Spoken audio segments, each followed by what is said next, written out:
ব্রহ্মচর্য আজকের ভারতের অন্তর্লোকে অকাল বীর্যক্ষয় ও ইন্দ্রিয় সর্বস্বতা নদীর ফল্গুধারার মতো নিঃশব্দে প্রবাহিত হচ্ছে। এই প্রবাহের তীব্রতায় দেশের সুখ সমৃদ্ধি, আশা ভরসা, শক্তি ও বীরত্ব ধুয়ে মুছে যাচ্ছে। আমরা যেন তা দেখেও দেখি না, শুনেও অগ্রাহ্য করি, বুঝেও তা উপেক্ষা করি।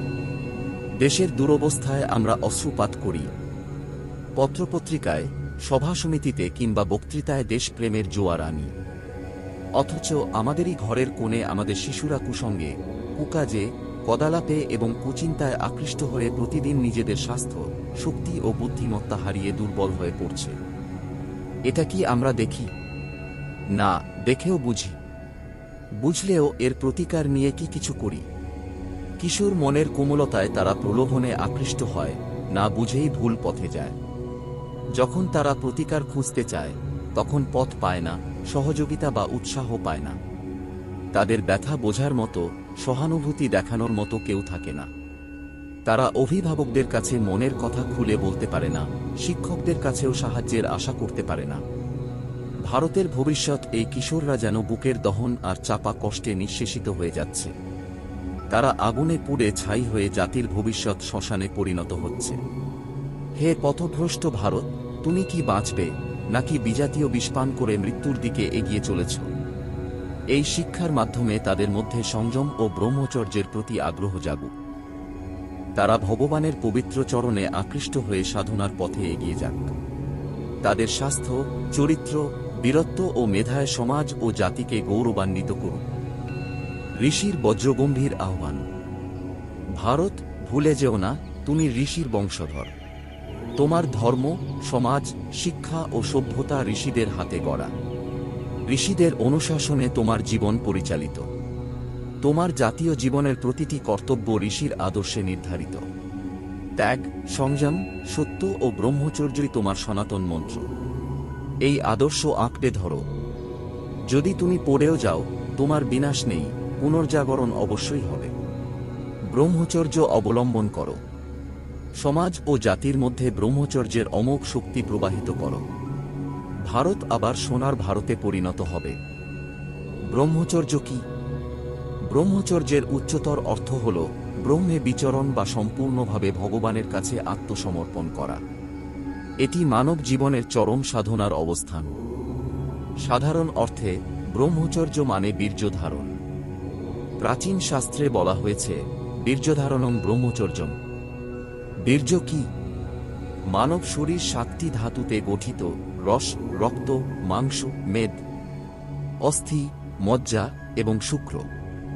এই 7টি ধাতুর মধ্যে শুক্রই সবচেয়ে উৎকৃষ্ট ও গুরুত্বপূর্ণ। এই শুক্রকে বীর্য বলা হয়।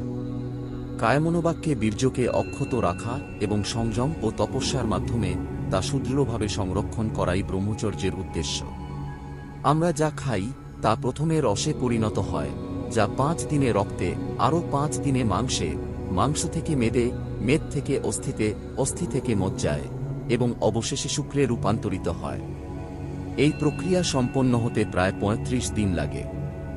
অর্থাৎ যে ব্যক্তি 5 সপ্তাহের মধ্যে বীর্যক্ষয় করে না, তার অর্ধ সে রক্ত থেকে এক বিন্দু বিশুদ্ধ বীর্য তৈরি হয়। বীর্যের শক্তি। বীর্য এক অসীম শক্তির আধার। এটি জীবনী শক্তির মূল, প্রাণের অবলম্বন। মেধা, প্রতিভা, উদ্যম, উৎসাহ এবং শারীরিক ও মানসিক শক্তি সবকিছুর ভিত্তি এই বীর্য। তুমি বিদ্যুতের শক্তি দেখেছ, বজ্রের শক্তির কথা শুনেছ, কিন্তু বীর্যের অপরিমেয় শক্তির তুলনায় এগুলি কিছুই নয়। শাস্ত্রে বলা হয়েছে, যে ব্যক্তি ধৃতবীর্য সে মানুষ নয়, দেবতা। বীর্যের প্রতিটি বিন্দুতে কোটি বজ্রের শক্তি নিহিত। যে ব্যক্তি বীর্য সংরক্ষণে সিদ্ধি লাভ করে, তার কাছে কোনো কিছুই অসম্ভব নয়। বীর্য সংরক্ষণ করে ব্রহ্মচর্যের পথে চললে মানব জীবনে অসাধ্য কিছু থাকে না। এই শক্তি তোমার মধ্যে ব্রহ্মতেজ জাগিয়ে তুলবে এবং ভারতবর্ষকে সোনার দেশে রূপান্তরিত করবে। ব্রহ্মচর্যের মাহাত্ম্য ও শক্তি। 14 বছরের বীর্যধারণের ফলে রামানুজ লক্ষণ ইন্দ্রেরও অজেয় মেঘনাদকে বধ করেছিলেন। ক্ষুধা ও নিদ্রাকে জয় করেছিলেন। আজীবন বীর্যধারণের কারণে ভীষ্ম এমন শক্তি ও তেজ অর্জন করেছিলেন যে পরশুরামের মতো শক্তিশালী যোদ্ধাও তার কাছে পরাজিত হয়েছিলেন। এমনকি মৃত্যুও তাঁর ইচ্ছাধীন হয়ে পড়েছিল। পাণ্ডব শ্রেষ্ঠ অর্জুন ব্রহ্মচর্যের সাধনার মাধ্যমে দেবতা, দানব, যক্ষ, রক্ষ, গন্ধর্বকে পরাস্ত করেছিলেন। শাস্ত্রে বলা হয়েছে, ন তপস্তুপ ইত্যাহু ব্রহ্মচর্যমং তপোত্তমং ঊর্ধ্বরেতা ভবেজ্জস্তুস দেবনতু মানুষ। অর্থাৎ ব্রহ্মচর্যই সর্বোচ্চ তপস্যা। যে ব্যক্তি বীর্য ধরে রাখতে সক্ষম তিনি মানুষ নন, দেবতা। বীর্য রক্ষার উপকারিতা। যত্নপূর্বক বীর্য রক্ষা করলে তা থেকে অষ্টম ধাতু ওজঃ বা ব্রহ্মতেজ উৎপন্ন হয়। এই ব্রহ্মতেজ মস্তিষ্কে সঞ্চারিত হয়ে মানবকে শ্রেষ্ঠত্ব প্রদান করে। যার মধ্যে এই ওজঃ বেশি সঞ্চিত থাকে তিনি অন্যদের উপর প্রভাব বিস্তার করেন। ঋষিদের ক্ষেত্রে এই ব্রহ্মতেজ এতটাই তীব্র ছিল যে তাদের সংস্পর্শে সিংহবাঘ পোষা বিড়ালের মতো শান্ত হয়ে যেত। এই ব্রহ্মচর্যের সাধনাই তাদের ত্রিলোক বিজয়ের ক্ষমতা দিয়েছিল। তারা নখের আয়নায় ভূত ভবিষ্যৎ দেখতে সক্ষম ছিলেন। বীর্য শরীরকে লৌহের মতো দৃঢ় এবং স্নায়ুতন্ত্রকে ইস্পাতের মতো শক্তিশালী করে। মস্তিষ্কে সঞ্চারিত হলে এটি মন ও মানসিক শক্তিকে উন্নত করে। বীর্যের প্রভাব। আনন্দ ও তৃপ্তি। বীর্য আনন্দের উৎস। এটি রক্ষা করলে মন সর্বদা তৃপ্তি, শান্তি এবং সুখে ভরে ওঠে। শারীরিক স্বাস্থ্য। বীর্যধারণের ফলে শরীর নিরোগ থাকে, লাবণ্য বৃদ্ধি পায় এবং শীতগ্রীষ্ম সহ্য করার ক্ষমতা বাড়ে। ব্যক্তিত্বের বিকাশ। ধৃতবীর্য ব্যক্তির বাক্য সুচিন্তিত, কার্য সুশৃঙ্খল, আচরণ শিষ্ট এবং গমন স্বচ্ছন্দ হয়।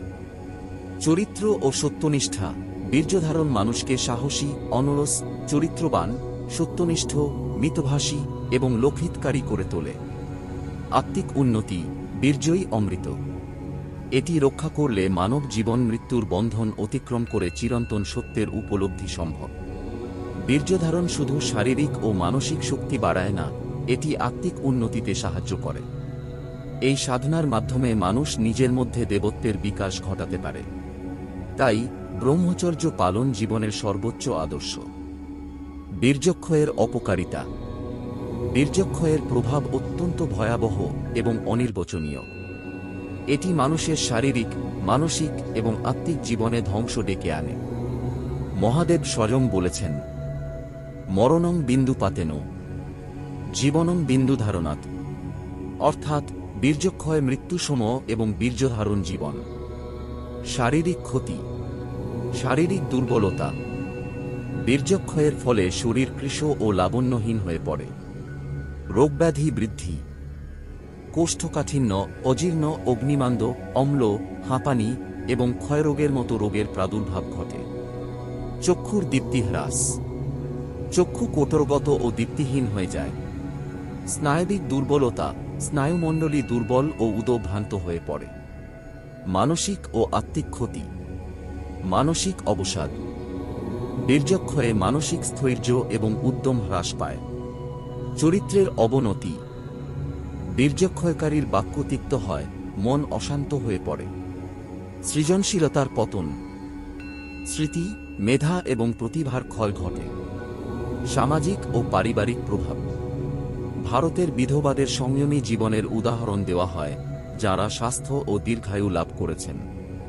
অথচ বীর্যক্ষয়ের ফলে যুবসমাজ আত্মধ্বংসের পথে এগিয়ে চলেছে। বীর্যক্ষয়ের কারণ। বীর্য স্নায়ু, রক্ত এবং অন্যান্য ধাতুর সঙ্গে শরীরে সঞ্চারিত থাকে। যখন স্নায়ুমণ্ডলী উত্তেজিত হয় তখন বীর্য বিচ্যুত হয়ে যায়। এই উত্তেজনার কারণগুলো হল: শারীরিক কারণ, অস্বাস্থ্যকর খাদ্যাভ্যাস, অলস জীবনযাপন। মানসিক কারণ, উত্তেজনাপূর্ণ চিন্তা, মানসিক চঞ্চলতা। অজ্ঞাত কারণ, অনিয়ন্ত্রিত অভ্যাস এবং পরিবেশগত প্রভাব। ব্রহ্মচর্যের ডাক। বীর্যক্ষয়ের ভয়াবহতা থেকে মুক্তি পেতে ও আদর্শ জীবন গড়তে যুবসমাজকে ব্রহ্মচর্য গ্রহণ করতে হবে। যারা স্বাস্থ্য, শক্তি, সৌন্দর্য এবং মানসিক স্থৈর্য চায় তাদের জন্য ব্রহ্মচর্য একমাত্র পথ। আহ্বান: এসো যুবক এবং বালকগণ, ভগবানের চরণে আশ্রয় নাও। ব্রহ্মচর্য সাধনা করে জীবনকে স্বাস্থ্য, উদ্যম এবং তেজবীর্যে সমৃদ্ধ করো। ব্রহ্মচর্যের সাধনা সমাজ, সংসার এবং জাতির উন্নতির অক্ষয় পথ। বীর্যক্ষয়ের কারণসমূহ। বীর্যক্ষয় শরীর ও মনকে দুর্বল করে তোলে। এটি বিভিন্ন অভ্যাস ও কারণে ঘটে। শারীরিক কারণ: অপুষ্টিকর খাদ্যাভ্যাস, অপরিমিত বা অসময়ে আহার, উত্তেজক, বাসিক চা বা ঘৃণাপূর্ণ খাবার খাওয়া, অনিয়মিত ঘুম, অনিদ্রা বা অতিরিক্ত ঘুম, দিবানিদ্রা ও রাত্রি জাগরণ, বিশেষ করে রাত্রির শেষ প্রহরে, কাহারও সঙ্গে একই শয্যায় ঘুমানো, অপর্যাপ্ত শারীরিক পরিশ্রম, শারীরিক পরিশ্রম না করা বা অতিরিক্ত ব্যায়াম, ক্ষুধার্ত অবস্থায় ব্যায়াম বা মলমূত্রাদির বেগ ধারণ করে ব্যায়াম, মাদক দ্রব্য ব্যবহার, চা, কফি, তামাক, নস্য, পান, সুপারি, চুরুট ইত্যাদির ব্যবহার, বিলাসিতায় আসক্তি, বেশভূষার বিলাসিতা বা অযথা স্টাইল, শরীরী স্পর্শ, অযথা কাহারও শরীর বা অঙ্গ স্পর্শ, জড়াজড়ি বা গলাগলি করা, অযথা ঘোরাফেরা, উদ্দেশ্যহীনভাবে যেখানে সেখানে ঘুরে বেড়ানো, দৃষ্টি নিয়ন্ত্রণের অভাব, অপ্রয়োজনীয়ভাবে কাহারও মুখ বা শরীরের দিকে তাকানো, সর্বদা নিজের পায়ের দিকে বা জমির দিকে দৃষ্টি রাখা উচিত, কৌপিন ব্যবহার না করা, কুদৃশ্য দর্শন, কুবিষয় বা উত্তেজনাপূর্ণ ছবি, সিনেমা, থিয়েটার দেখা, মানসিক ও বাহ্যিক কারণ: কুসঙ্গ, মিথ্যাবাদী, চোর, গুন্ডা, বিলাসী বা কুমন্ত্রণাদানকারীদের সঙ্গে মেলামেশা, কুচিন্তা, অশ্লীল চিন্তা বা সংকল্প, অপ্রয়োজনীয় চিন্তা বা দুর্বল বিষয় নিয়ে ভাবা, কদালাপ, পরনিন্দা, পরচর্চা, অশ্লীল আলোচনা, বৃথা তর্কবিতর্ক এবং হাসি ঠাট্টায় মগ্ন থাকা, কুগ্রন্থ পাঠ, নাটক, নভেল বা অশ্লীল বিষয়ক গ্রন্থ পড়া, ধর্মগ্রন্থের অশ্লীল অংশ পড়া, কুচিত্র দর্শন, উত্তেজনাপূর্ণ ছবি,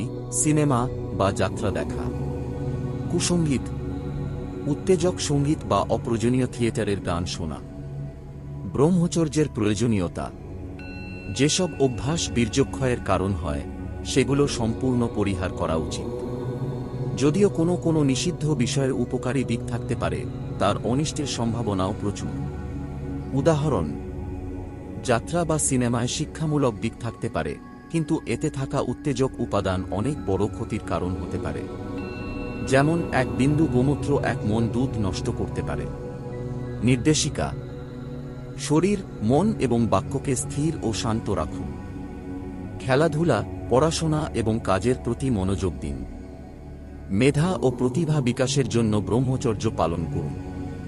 বীর্যক্ষয় রোধে শারীরিক, মানসিক এবং বাহ্যিক অভ্যাসগুলোর প্রতি সচেতন হতে হবে। ব্রহ্মচর্য পালনে জীবন উদ্যম, শক্তি এবং প্রশান্তিতে ভরে উঠবে।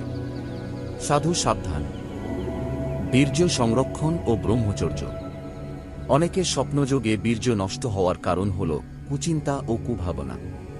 এসবের ফলে রক্তবিন্দু থেকে বীর্য স্খলিত হয়ে দেহে জমা হয় এবং পরে স্বপ্নযোগে তা বাহির হয়। তাই আপাতদৃষ্টিতে যেসব বিষয় ক্ষতিকর মনে না হলেও সেগুলোই স্বপ্নযোগে বীর্যক্ষয়ের মূল কারণ হতে পারে। বীর্য সংরক্ষণে বালক ও যুবকদের জন্য মনোযোগযোগ্য বিষয়সমূহ: লক্ষ্য কি? মহামুক্তি, আত্মতত্ত্বের উপলব্ধি। ধর্ম কি? ত্যাগ, সংযম, সত্য, ব্রহ্মচর্য। মহামৃত্যু কি? আত্মবিস্মৃতি। প্রকৃত জীবন কি? আত্মবোধ, আত্মস্মৃতি, আত্মানুভূতি। মহাপুণ্য কি? বীরত্ব, পুরুষত্ব, মনুষ্যত্ব, মুমুক্ষুত্ব। মহাপাপ কি? দুর্বলতা, ভীরুতা, কাপুরুষতা, সংকীর্ণতা, স্বার্থপরতা। মহাশক্তি কি? ধৈর্য, স্থৈর্য, সহিষ্ণুতা। মহাসম্পদ কি? আত্মবিশ্বাস, আত্মনির্ভরতা, আত্মমর্যাদা। মহাশত্রু কি? আলস্য, নিদ্রা, তন্দ্রা, জড়তা, রিপু ও ইন্দ্রিয়। পরম মিত্র কি? উদ্যম, উৎসাহ, অধ্যবসায়। উত্তরণ ও আত্মস্মৃতি জাগরুক রাখার উপায়। প্রতিনিয়ত আত্মচিন্তা, আত্মবিচার ও আত্মানুশীলন। রিপুর উত্তেজনা ও ইন্দ্রিয়ের উৎপীড়ন থেকে আত্মরক্ষা করতে নিয়ত মৃত্যুচিন্তা এবং দেহের নশ্বরতা ও জগতের অবাস্তবতা নিয়ে চিন্তা করা। কামনা ও মনোবল সম্পর্কে প্রশ্নোত্তর। প্রশ্ন: কোন বিষয় মানুষের মনে কামনা জাগায়? স্নেহ, মমতা এবং ভালোবাসা। প্রশ্ন: মানুষের মন দুর্বল হয় কেন? ভোগবিলাসের আকাঙ্ক্ষা, ইন্দ্রিয় সুখের ইচ্ছা এবং বিবেক বিচার ও বৈরাগ্যের অভাবে। প্রশ্ন: মন ও প্রাণ কিভাবে সবল হয়? প্রতিনিয়ত বিবেক বুদ্ধি জাগ্রত রাখলে।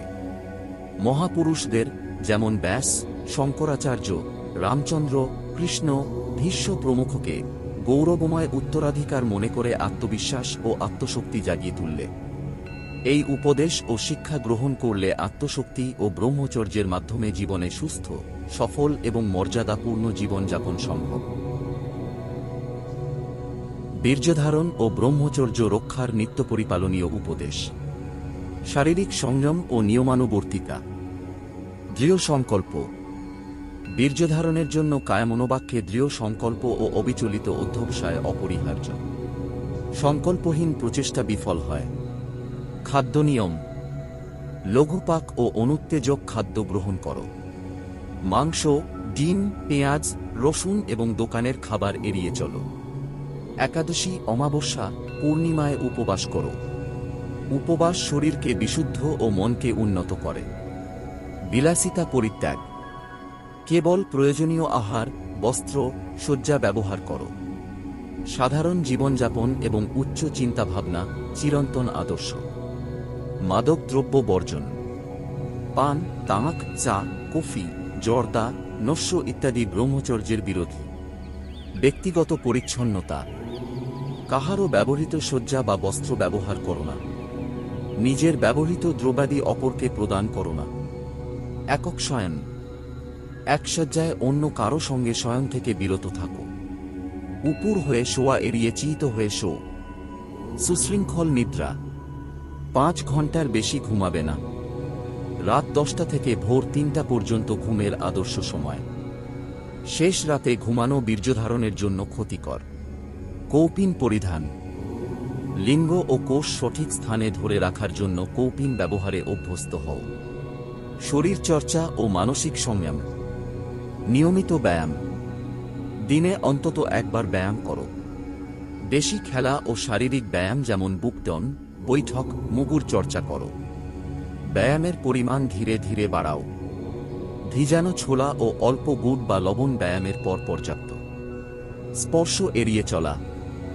শরীর বা অঙ্গপ্রত্যঙ্গ স্পর্শ করা থেকে বিরত থাকো। খেলাধুলার ছলেও গায়ে গা ঠেকানো, জড়াজড়ি করা থেকে দূরে থাকো। অপ্রয়োজনীয় স্নেহ বা মমতায় নিজের সর্বনাশ ডেকে এনো না। দৃষ্টি নিয়ন্ত্রণ। ইচ্ছাপূর্বক কারো মুখের দিকে তাকিও না। প্রয়োজন ছাড়া দৃষ্টি সর্বদা অধোদিকে রাখো। জানবে, দৃষ্টিরেদ সৃষ্টি। আচরণ ও মানসিক নিয়ন্ত্রণ। বাকসংযম। অপ্রয়োজনে কথা বলো না। কৃপণের মতো কথার ব্যবহার করো অল্প ও প্রয়োজনে। বাকসংযমে মানসিক শক্তি বৃদ্ধি পায়। অলসতা বর্জন।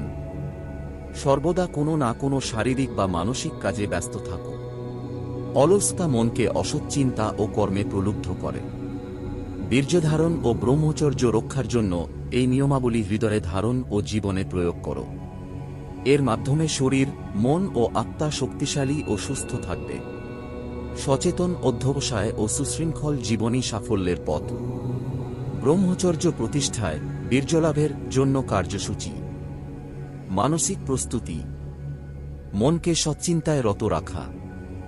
সর্বদা সৎচিন্তা, সদ্ভাবনা, সৎসংকল্প, সৎগ্রন্থ পাঠ, ভগবানের নামজপ ও স্তব পাঠে ব্যস্ত রাখবে। প্রত্যহ প্রত্যুষে সন্ধ্যায় ও শয়নের পূর্বে কিছু সময় জপ, ধ্যান, প্রার্থনা এবং গীতার শ্লোক পাঠ করবে।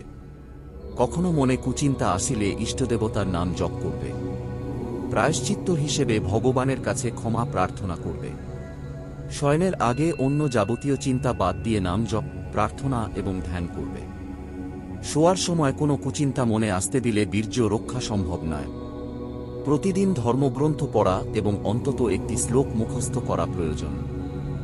দৈনিক অন্তত 2 ঘন্টা জপ ও প্রার্থনা করবে। শয়নের আগে আত্মপরীক্ষা করে ডায়েরি লিখবে। দৈনন্দিন কার্যক্রম: গ্রীষ্মকালে সকাল 3টা এবং শীতকালে 4টায় ঘুম থেকে উঠবে। জেগে প্রথমে শয্যায় বসে নাম জপ, প্রার্থনা বা স্তোত্র পাঠ করবে। সকালের পরিচ্ছন্নতা: 3:30 থেকে 4:30, শীতকালে 5:30টার মধ্যে মলমূত্র ত্যাগ, ব্যায়াম, দন্তধাবন ও স্নান সেরে ফেলবে। ইহার পর নির্দিষ্ট আসনে বসে নাম জপ, ধ্যান ও গীতা পাঠ করবে। মালা ব্যবহার করলে ভালো হয়, না হলে হাতেই সংখ্যা রাখবে।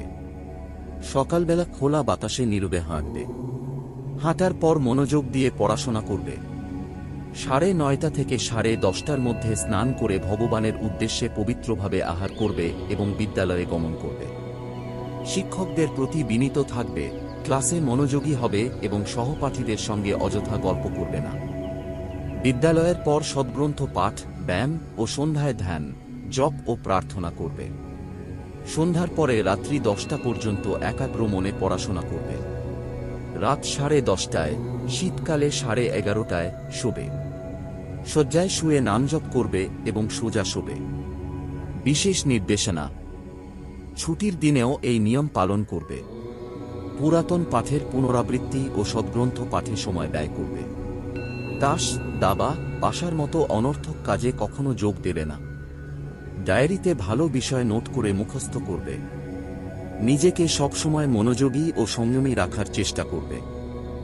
ব্রহ্মচর্য পালন বা বীর্যধারণের সহায়তা: সৎসঙ্গ: জীবন গঠনের জন্য সৎসঙ্গ হল সবচেয়ে গুরুত্বপূর্ণ সহায়। সৎসঙ্গে জীবন সৎ ও মহৎ হয়ে ওঠার আকাঙ্ক্ষা জাগে। হৃদয়ের সদ্গুণগুলো সৎসঙ্গে প্রস্ফুটিত ও পরিপুষ্ট হয়।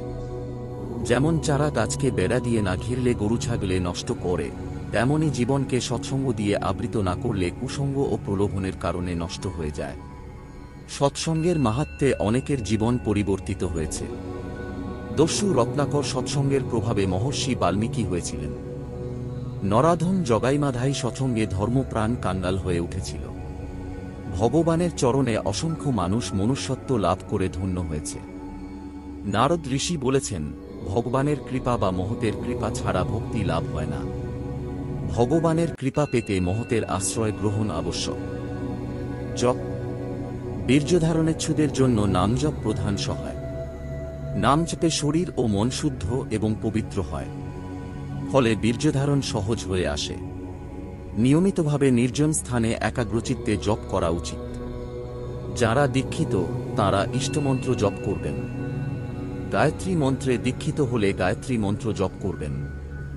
আর যারা দীক্ষিত নন তাঁরা কারের সঙ্গে যে নাম ভালো লাগে তা জপ ও ধ্যান করবেন।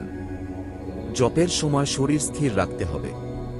বক্ষ, গ্রীবা ও মস্তক সোজা রেখে মন যাতে চঞ্চল না হয় সেদিকে খেয়াল রাখতে হবে। জপ উচ্চস্বরে নয়, ধীরে ধীরে জিহ্বা দিয়ে এমনভাবে করতে হবে যেন নিজে শুনতে পারেন কিন্তু অন্য কেউ শুনতে না পায়। প্রতি শ্বাসে 10, 20 বা 30 বার জপ করা উচিত। মালা ব্যবহার করা যায়, না হলে হাত দিয়ে সংখ্যার হিসাব রাখতে হবে। প্রতিদিন নির্দিষ্ট সংখ্যক জপ করে ধীরে ধীরে বাড়ানোর চেষ্টা করতে হবে। জপের সময় মানসিক চক্ষু দিয়ে ইষ্টমূর্তি অবলোকন করতে হবে। যদি কোনো দেবমূর্তি মনোযোগ কেন্দ্রীভূত না করে তবে নিজ গুরুদেবের মূর্তি ধ্যান করতে পারেন। মন চঞ্চল হলে নিরাশ হওয়া উচিত নয়। জপ করতে করতে মন ধীরে ধীরে নিয়ন্ত্রণে আসবে। এর জন্য একটি নির্দিষ্ট আসনে অভ্যস্ত হওয়া প্রয়োজন। পদ্মাসন সর্বোত্তম। প্রার্থনা: প্রার্থনা জীবনের অমৃত। এটি নিরাশ প্রাণে আশা এনে দেয়, ক্লান্ত হৃদয়ে শক্তি যোগায় এবং অশান্ত জীবনে শান্তি সঞ্চার করে। জীবনের দুঃখ কষ্টে ক্লান্ত হয়ে ভগবানের চরণে আশ্রয় নিন। অশ্রু জলে অন্তরকে শুদ্ধ করুন। এ অভ্যাস জীবনের সমস্ত আকাঙ্ক্ষা পূর্ণ করবে। পাপের অশান্তি দূর হয়ে পুণ্যের শান্তি হৃদয়ে জুড়ে ছেয়ে যাবে। একজন সাধক বলেছেন, মায়ের ঘরে অনেক ধনরত্ন আছে। প্রার্থনা সেই সিন্ধুকের চাবিকাঠি।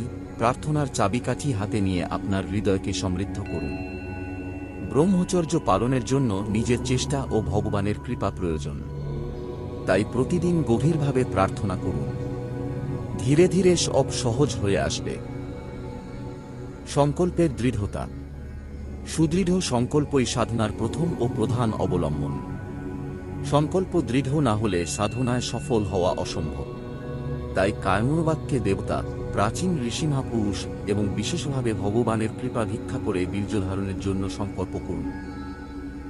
বুদ্ধদেবের মতো প্রতিজ্ঞা নিন, যদি বিশ্বব্রহ্মাণ্ড পাপে পূর্ণ হয়, লক্ষ কোটি শয়তান যদি খড়গ হাতে আমার বিনাশে অগ্রসর হয়, তবুও তারা আমার সংকল্পের সুদৃঢ় বর্ম ভেদ করতে পারবে না। সাধনার পথ কখনো পুষ্পময় নয়, পথে বাধাবিঘ্ন থাকবেই। সংকল্প ও সত্য রক্ষার জন্য প্রাণপণে চেষ্টা করতে হবে। সংকল্প থেকে বিচ্যুত হওয়ার আগে শরীর ধ্বংস হওয়া শ্রেয়, এই ভাবনা মনের মধ্যে রাখতে হবে। মাতৃভাবে ভগবদ উপাসনা। মা শব্দটি অনন্য মধুর, এতে শান্তি, শক্তি ও অমৃতের অনুভূতি লুকায়িত। মা নামটি স্মরণ, শ্রবণ বা উচ্চারণে হৃদয় আনন্দ ও পবিত্রতায় ভরে ওঠে। তাই ভগবানকে মা বলিয়া ডাকতে শিখুন। মাতৃভাবে ভগবানের চরণে আশ্রয় গ্রহণ করুন। ভক্তি, বিশ্বাস ও নির্ভরতা নিয়ে বিশ্বজননীর চরণে ধ্যান ও প্রার্থনা করুন। তাঁর সামনে আবদার করে কান্নায় বুক ভাসান। হৃদয় পবিত্রতার মাধুর্যে পরিপূর্ণ হবে। বিশ্বজগতের সবকিছুতে বিশ্বজননীর অধিষ্ঠান ভাবুন। নারীদের জগজ্জননীর প্রতিমূর্তি রূপে কল্পনা করুন। এতে কুপ্রবৃত্তি দমিত হয়ে হৃদয় পবিত্রতায় ভরে উঠবে। মৃত্যু চিন্তা। জাগ্রত মানুষকে ঘুম থেকে তোলা সম্ভব, কিন্তু জেগে থেকে ঘুমের ভান করা মানুষকে জাগানো কঠিন। পশু পাখি অজ্ঞানতায় পরিচালিত, কিন্তু মানুষ চিন্তাশীল ও সচেতন। তাই মানুষ হিসেবে শুধুমাত্র আহার ও নিদ্রায় জীবন কাটানো মানায় না। মৃত্যুর মতো সত্য আর কিছু নেই। ধন, জন, স্ত্রীপুত্র সবকিছুই একদিন থাকবে না। অথচ মানুষ মৃত্যু অনিবার্য জেনেও তা ভুলে নিশ্চিন্তে সময় নষ্ট করে। শাস্ত্রে বলা হয়েছে, যতক্ষণ না ঘুমাচ্ছ, যতক্ষণ মৃত্যু আসেনি, ততক্ষণ ভগবান ও শাস্ত্র চিন্তায় সময় ব্যয় করো। কার মৃত্যু কখন হবে তা কেউ জানে না। মানুষ প্রতিদিনই আত্মীয় বন্ধুদের মৃত্যু দেখে, তবুও ভাবে না যে একদিন তাকেও সবকিছু ছেড়ে যেতে হবে। ধর্মরাজ যুধিষ্ঠিরকে জিজ্ঞাসা করেছিলেন, জীবকুল প্রতিদিন মৃত্যুপুরীতে যাচ্ছে, তবুও মানুষ নিজেকে চিরস্থায়ী ভাবে, এর চেয়ে আশ্চর্যের বিষয় আর কি? মৃত্যুর অনিশ্চয়তা। যে সুন্দর দেহ নিয়ে মানুষ অহংকার করে, তা একদিন ধ্বংস হবে। হঠাৎ কোনো রোগ বা দুর্ঘটনায় এই দেহ শেষ হয়ে যাবে। তখন শ্মশানের ভস্ম ছাড়া আর কিছু অবশিষ্ট থাকবে না। মৃত্যু কখনো পূর্বাভাস দিয়ে আসে না, আচমকা আসে। এই নশ্বর দেহ ও ইন্দ্রিয়ের সুখের জন্য মানুষ মনুষ্যত্ব বিসর্জন দিয়ে পাপে লিপ্ত হয়। তুলসীদাস বলেছেন, ঘুমিয়ে সময় নষ্ট করো না, জেগে ওঠো, মুরারিকে স্মরণ করো। এমন দিন আসবে যখন তোমার পা চলবে না, চোখ দেখবে না, জিহ্বা কথা বলবে না। ভাই, শুয়ে শুয়ে কি করছো? ওঠো, শ্রীহরির ভজন করো। এমন দিন আসছে যেদিন চিরদিনের জন্য লম্বা পা ছড়িয়ে শুয়ে থাকতে হবে, তখন আর কেউ তোমাকে ডেকে জাগাতে পারবে না। তুমি কড়ির ভিখারি হয়ে নিশ্চিন্ত আছো, আর রাজার একমাত্র দুলাল সিদ্ধার্থ মৃত্যু চিন্তায় অস্থির হয়ে রাজসুখ ছেড়ে মুক্তিলাভের জন্য পথের ভিখারি সাজলেন। এই মৃত্যু চিন্তায় শঙ্করকে সন্ন্যাসী করল, শ্রীচৈতন্যকে পাগল বানিয়ে ঘর ছাড়া করল। বঙ্গের হর্তাকর্তা হোসেন শাহের মন্ত্রী রূপ সনাতনকে কুঁড়ে আর কাঁথা সম্বল করিয়ে দিনের দিন বানাল। আর কোটিপতি হিরণ্যদাসের পুত্র রঘুনাথকে পথে পথে কাঁদিয়ে ফকির সাজাল। কিন্তু তুমি তো নিশ্চিন্ত মনে ইন্দ্রিয়ের ভোগে মত্ত। ভোগের আগুনে ইন্ধন যোগানোর জন্য প্রতিদিন যত অবাঞ্ছিত কাজ রয়েছে সবই অবাধে করে যাচ্ছ। এভাবে আর কতদিন আত্মপ্রতারণা করবে? মৃত্যু তো কাউকে ছাড় দেবে না। বোকার মতো একবার দেহের পরিণাম ভাবো। মৃত্যু তোমার শিয়রে দাঁড়িয়ে আছে। কখন তোমার শেষ নিঃশ্বাস বের হবে তার জন্য প্রস্তুত হও। দেহের পরিণাম ভাবো, মৃত্যু চিন্তা করো। প্রতিদিন মনে মনে দেহের চরম পরিণাম, এক মুঠো ভস্ম কল্পনা করো। তাহলে আর রিপুর দাপট থাকবে না। কাম, ক্রোধ, লোভ তোমাকে ধ্বংসের পথে টানতে পারবে না। ইন্দ্রিয় ভোগের ইচ্ছাও থাকবে না। মন স্থির হবে, গভীর শান্ত ও পবিত্র হবে। মৃত্যু চিন্তা তোমাকে শুদ্ধ করবে, সংযমী ও জিতেন্দ্রীয় বানাবে। কর্তব্য কাজে উৎসাহিত করবে। ভগবানের চরণে শরণ নিতে বাধ্য করবে। আত্মচিন্তা। আজ আমার বয়স 15 বছর। এর আগে আমি কোথায় ছিলাম? কিভাবে এখানে এলাম? আমার দায়িত্ব কি? আমার জীবনের উদ্দেশ্য কি? মানব জীবনের উদ্দেশ্য কি হওয়া উচিত? এই উদ্দেশ্য পূরণের জন্য আমি কি চেষ্টা করছি? মানব বিচার করো। পশুত্ব ও দেবত্ব এই দুইয়ের উপস্থিতি মানুষের মধ্যে রয়েছে। নিজের অন্তরের দিকে তাকাও। দেখো, একদিকে পাশবিক প্রবৃত্তি, কাম, ক্রোধ, লোভ, মোহ, ঈর্ষা, ঘৃণা, বিদ্বেষ তোমাকে নরকের পথে টানছে। অন্যদিকে ত্যাগ, সংযম, সেবা, অহিংসা, মৈত্রী, করুণা, নিঃস্বার্থতা তোমাকে স্বর্গের পথে আহ্বান করছে। মানুষের প্রবৃত্তি পাপের পথে অভ্যস্ত। সংসারে পাপের প্রলোভন বেশি। তাই পশুত্বের মোহে পড়ে মানুষ অধঃপাতে যায়। রিপুর মোহে ইন্দ্রিয়ের সুখ ভোগে আকৃষ্ট হয়। মানব জীবনের উদ্দেশ্য হল অন্তরের পশুত্ব দমন করে দেবত্ব বিকশিত করা। এটাই মনুষ্যত্ব। মনুষ্যত্ব অর্জনের উপায় হল সংযম সাধনা, ব্রহ্মচর্য সাধনা। যে মানুষ সংযম সাধনা করে না, সে মানুষ নয়। শুধু খাওয়া, ঘুমানো, বংশবৃদ্ধি করা আর ঝগড়া লড়াই করে জীবন কাটানো কি মানুষের কাজ? আত্মপরীক্ষা। একটা একটা ইট দিয়ে যেমন বিরাট অট্টালিকা তৈরি হয়, তেমনি জীবনের প্রতিটি ত্রুটি দূর করে একে একে ভালো গুণ অর্জন করতে হবে। এজন্য ধৈর্য, স্থৈর্য ও সহিষ্ণুতা দরকার। প্রত্যেক দিন ঘুমানোর আগে আত্মপরীক্ষা করো। সারাদিন কি করেছ? আগের দিনের তুলনায় আজ ভালো ছিলে কিনা? হৃদয়ের প্রবৃত্তি, সংযম ও সৎগুণের বিকাশ কেমন হচ্ছে তা বিচার করে ডায়েরিতে লিখে রাখো। হিসাব না রাখলে উন্নতি সম্ভব নয়। আত্মোন্নতির জন্য কড়া হিসাব রাখা প্রয়োজন। উপসংহার। ভারতের নবজাগরণের প্রভাতে, হে ভারতের তরুণ দল, তোমাদের ওপর আজ বিশ্ববিধাতার আশীর্বাদ বর্ষিত হয়েছে। তোমাদের বিজয়ের পথে সাফল্যের নেতৃত্ব দিতে স্বয়ং বিধাতা উপস্থিত হয়েছেন। তোমাদের ক্লান্ত মুখে হাসি ফুটানোর জন্য, তোমাদের দুর্বল শরীরে ব্রহ্মচর্যের শক্তি আনার জন্য এবং তোমাদের অলস হাতে শক্তি ও দৃঢ়তা সঞ্চার করার জন্য আজ এক তপস্বী মহাপুরুষ বিধাতার আশীর্বাদের প্রতীক হয়ে এসেছেন। সেই আশীর্বাদের কথা আজ তোমাদের জানাব। বহুদিনের জাতীয় পাপের কারণে আজ ভারতের তরুণ প্রজন্ম অসুস্থ ও হতাশ। তাদের দুর্বল শরীর, অস্পষ্ট ভবিষ্যৎ, অভিভাবক, শিক্ষক কিংবা সমাজের কারো থেকে সহানুভূতি বা সাহায্য পাচ্ছে না। বন্ধুরাও অনেক সময় তাদের ভুল পথে নিয়ে যায়। এই অবস্থায় বিধাতারও মন বিচলিত হয়েছে। তাই তরুণদের জীবন গড়তে, তাদের শক্তি ও সাহস জাগিয়ে তুলতে আচার্য শ্রীমৎ স্বামী প্রণবানন্দজি আবির্ভূত হয়েছেন। তাঁর ব্রহ্মচর্য সাধনা ও সংযমের শিক্ষা আজ লক্ষ লক্ষ বালক তরুণকে অনুপ্রাণিত করছে। তাঁর নির্দেশে তরুণরা শারীরিক শক্তি, মানসিক দৃঢ়তা ও নতুন জীবনের স্বপ্ন দেখছে। তিনি ভারতের মুক্তির মূলমন্ত্র হিসেবে ব্রহ্মচর্যের শিক্ষা দিয়েছেন।